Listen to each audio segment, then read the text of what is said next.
welcome. So I've hopefully learnt from my mistake last week and the audio issues are no more.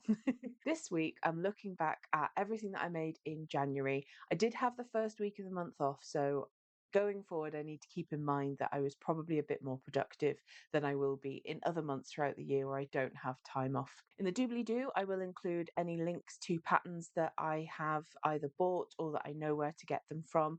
If there's anything that I've made that doesn't have a pattern, I should have notes for it. So if you do want any information, ask me in the comments or pop me a DM on Instagram and I'll be happy to help. Everything that I made in January, well, it's kind of everything I made, it's everything I finished in January.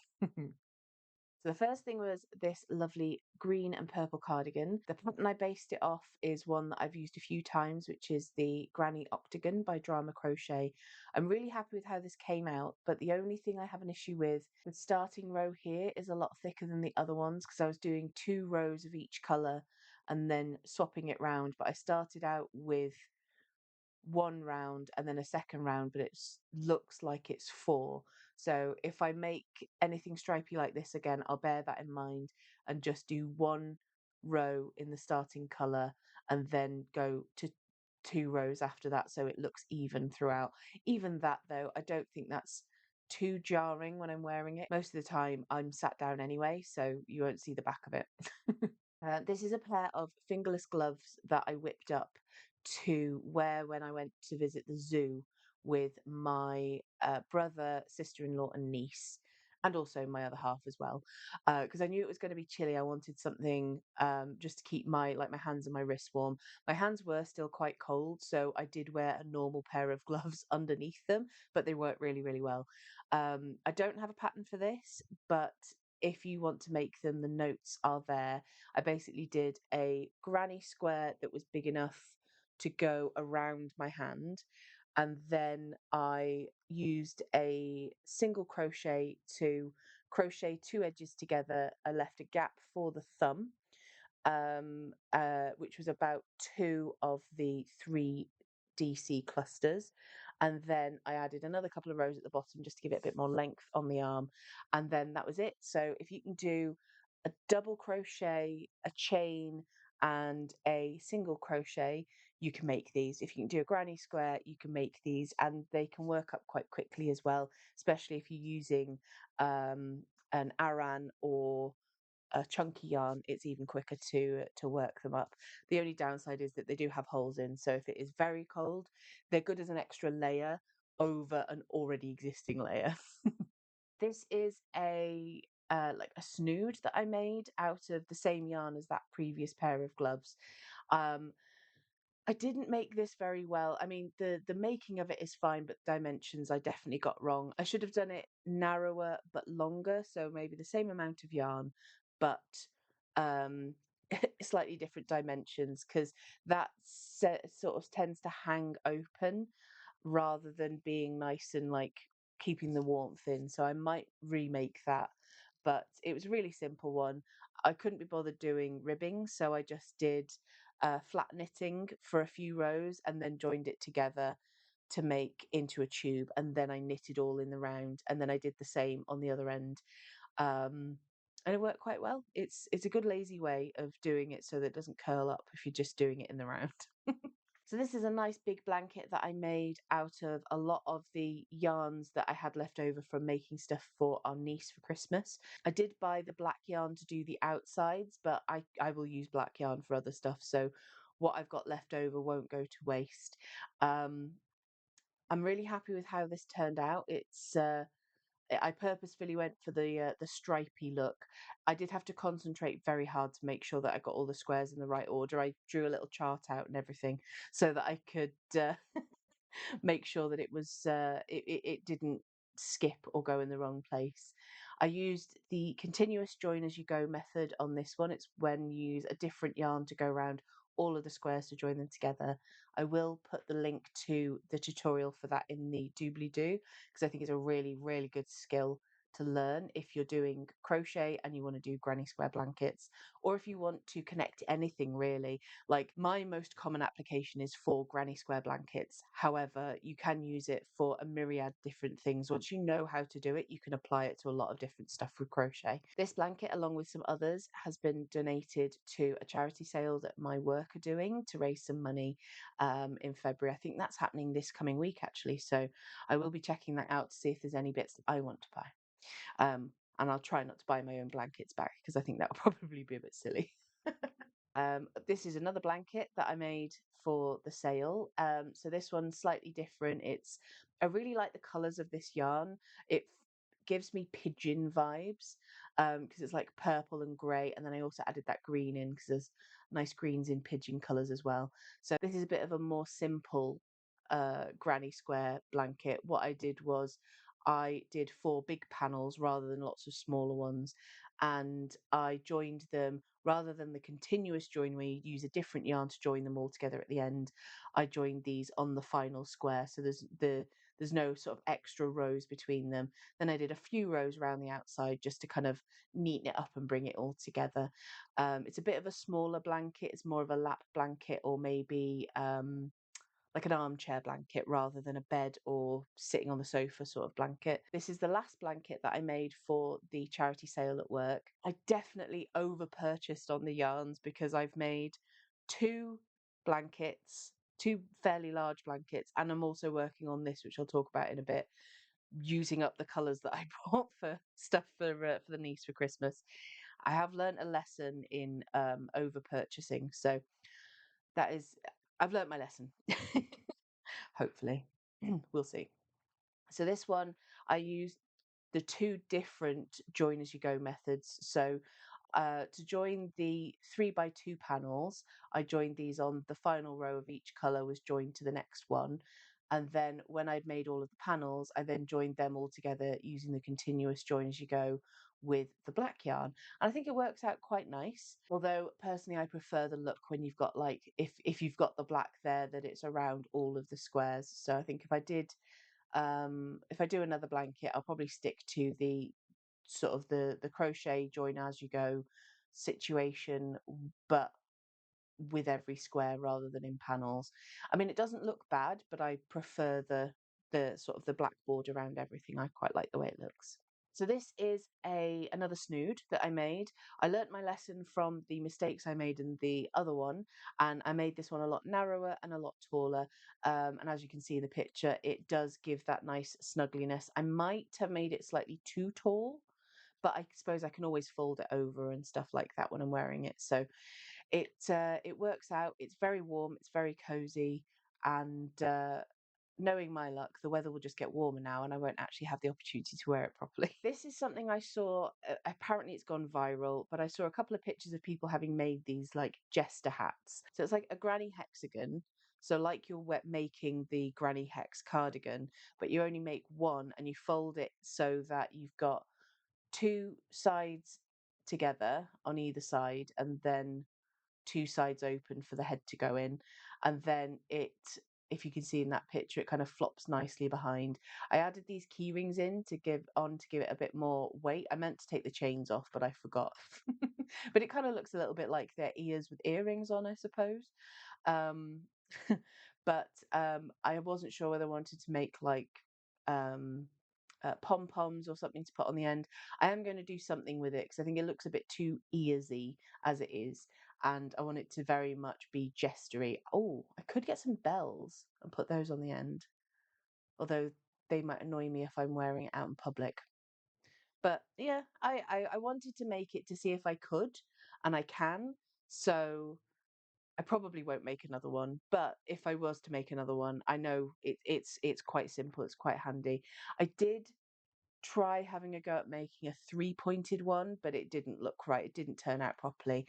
I think if I was going to make a 3-pointed one, they would need to be stuffed. So I'd need to sew it or do a more solid crochet rather than like the granny square because it's got a lot of holes in it.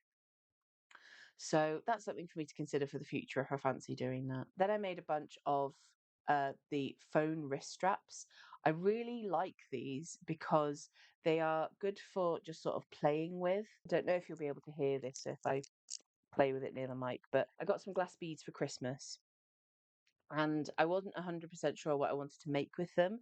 But then I wanted to have a wrist strap for my phone so that it just feels a little bit more secure. Before I went ahead and made loads of things, I bought a cheap one off Amazon just so that I wasn't wasting like more time and money making things in case I didn't like them. But now I have too many. I only need to use one at a time. I've got one on my phone. This one is the one that's on my phone at the moment. And then I've got these other ones. Um, if anyone would like one, let me know. You can have it for free if you live in the UK. If you don't live in the UK, I might need some money towards postage, but I really enjoyed making these. I made these all in the same 1 or 2 days. I think it was over 2 days, like 2 evenings. And I really like it. I really enjoy it. This is another snood that I made. So I based it off the dimensions that I made the knitted one in this same yarn earlier in the month. I made this for a relative whose birthday is in the next couple of weeks. She has an allotment, and I wanted to give her something kind of related to the allotment, but I didn't want to do like allotment specific things because like any equipment or things like that she needs she will already have, and I don't want to assume what she would want to use or what things she might want to plant or anything like that. So I made this snood so that she can keep warm in the chilly weather when she's out there. And I made another thing which I'll come on to probably next actually. This, again, I made this for the same gift for the same person, but after I finished it, I wasn't 100% happy with it. So basically, I don't have them to hand right now, but I have like linen pencil case type things, like the base for a pencil case. Um, and I wanted to make a nice crochet cover for it using the yarns that I've got. And I thought it'd be nice to do it multicolored. So I did a square of each color and then joined them together in the crochet join as you go, or the continuous join as you go, I should say. And I finished it and I wasn't 100% happy with it, but I didn't want to take it apart again. So I'm keeping this one for myself and I made a second one and I much, much prefer this. So instead, I just alternated the colors so that it's multicolored. That's just the two different sides of it, and I think that looks a lot nicer. That gives it's got proper granny square something vibes, and I really really like. Hopefully she will, and we will see. Hopefully she doesn't see this before I see her for her birthday. If you are watching this, you haven't seen anything. So this is my most recent pair of socks. I do have a pattern that I've used for a long time, which I sort of perfected over a few years for using with sock weight yarn, but I have a lot of DK yarn and not a lot of sock weight yarn. So I wanted to make sure that I could make socks with DK yarn. So I modified my pattern, and these two were basically testers for it. In fact, I'm wearing them right now, but you can't see that. But I am wearing them right now. um, they are slightly different. So the way that I did this sock, I have a slightly shorter foot and a pointier toe. And then this one is the longer foot and the rounder toe. Because when I made this one, I felt like where the decreases are and where it ends up, it's too pointy. So the final row of the toe was 5 stitches. So got to 5 stitches and then I've looped through and sort of cinched it closed, and it's gone very pointy because it's only 5 stitches. There's not a lot there. So instead, I knocked it back 2 rows. So this is 10 stitches on the end and a lot rounder. To compensate for the reduction in the rows, I added a couple more rows to the foot. And then I also added a couple more just to give it a bit more room, because this sock fits perfectly if I'm not wearing anything else underneath it. But if my feet are a bit chilly and I want to wear a pair of regular socks underneath or a pair of tights and then the socks over the top, I like having a bit more room and it to be a bit roomier. Worked out really well. The second sock is absolutely fantastic. I'm really happy with how it's come out. So that's the pattern that I will be using from now on if I do socks with a DK yarn. The last thing that I made is this hat, which I have in my hand. It looks like a different colour uh, on the camera than the photo. The photo is closer to the right colour in my real eyes. So this hat is called the Melt the Ice hat, and it's a pattern that's been put together by Yarn Cult Minnesota as a form of protest. And the reason that they've chosen this style of hat is because, and I'm going to read this directly from the blurb on the pattern. In the 1940s, Norwegians made and wore red pointed hats with a tassel as a form of visual protest against Nazi occupation of their country. Within 2 years, the Nazis made these protest hats illegal and punishable by law to wear, make, or distribute. As purveyors of traditional craft, we felt it appropriate to revisit this design. All proceeds from the sale of this pattern will go to immigrant aid agencies who will distribute the funds to those impacted by the actions of ICE.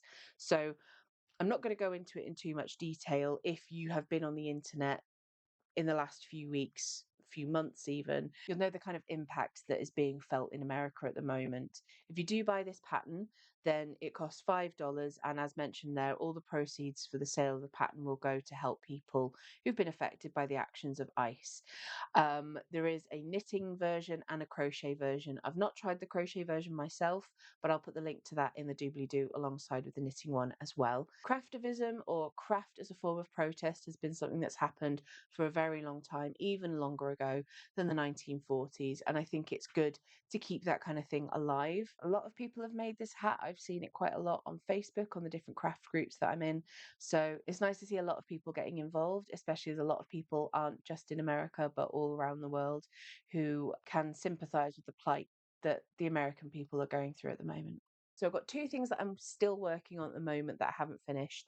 One is a scrap blanket of like Aran and slightly chunkier yarns.